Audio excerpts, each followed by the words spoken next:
அண்மை செய்தி. பிரபல சமையல் கலைஞர் மாதம்பட்டி ரங்கராஜுக்கு சென்னை நீலாங்கரை போலீசார் சம்மன் அனுப்பியிருக்கிறார்கள். ஜாய் கிறிசல்டா அளித்த புகார் தொடர்பாக வருகிற 26ஆம் தேதி விசாரணைக்கு ஆஜராகும்படி அந்த சம்மனில் உத்தரவு பிறப்பிக்கப்பட்டிருக்கிறது. திருமணம் செய்து கொண்டு ஏமாற்றியதாக ஜாய் கிறிசல்டா புகார் அளித்திருந்த நிலையில் அது தொடர்பாக அவரை நேரில் ஆஜராகும்படி நீலாங்கரை காவல்துறையினர் சம்மன் அனுப்பியிருக்கிறார்கள். இந்த நிலையில் வருகிற 26ஆம் தேதி அவர் விசாரணைக்கு ஆஜராக வேண்டும் என அந்த சம்மனில் குறிப்பிடப்பட்டிருக்கிறது.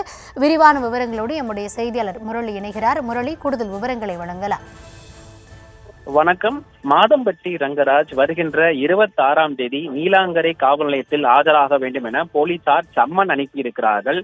கடந்த 20 நாட்களுக்கு முன்பு ஆடை வடிவமைப்பாளர் ஜாய் கிறிஸ்டெல்லா என்பவர் சென்னை காவல் ஆணையர் அலுவலகத்தில் புகார் மனு ஒன்றை அளித்திருந்தார். அந்த புகாரில் மாதம்பட்டி ரங்கராஜ் தன்னை திருமணம் செய்து கொண்டு ஏமாற்றி விட்டதாகவும், தற்பொழுது 8 மாதம் கர்ப்பிணியாக இருக்கக்கூடிய என்னை வாழாமல் தற்போது தனியாக இருந்து வருவதாக ஒரு புகார் மனு அளித்திருந்தார். இந்த புகாரின் அடிப்படையில் தொடர் விசாரணைகள் நடத்தப்பட்டு வந்தது. மேலும் கடந்த 2 நாட்களுக்கு முன்பு 1000 விளக்கு பகுதியில் இருக்கக்கூடிய பெண்கள் மற்றும் குழந்தைகளுக்கு எதிரான தடுப்பு பிரிவு துணை ஆணையர் அலுவலகத்தில் ஜாய் கிறிஸ்டெல்லா நேரடியாக ஆஜராகியிருந்தார்.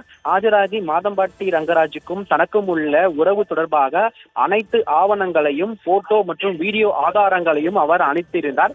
அதன் அடிப்படையில் தொடர் விசாரணைகள் நடத்தப்பட்டு வந்தது.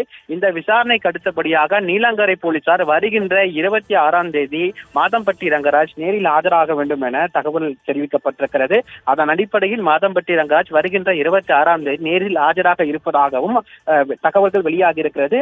மேலும் இருதரப்பு தொடர்பாக விசாரணைகள் நீதிமன்றத்தில் நடந்து வருவதற்குரிய சூழ்நிலையில் தற்பொழுது நீலாங்கரை போலீசார் அவருக்கு சம்மன் அனுப்பி வைப்பது குறிப்பிடத்தக்கது.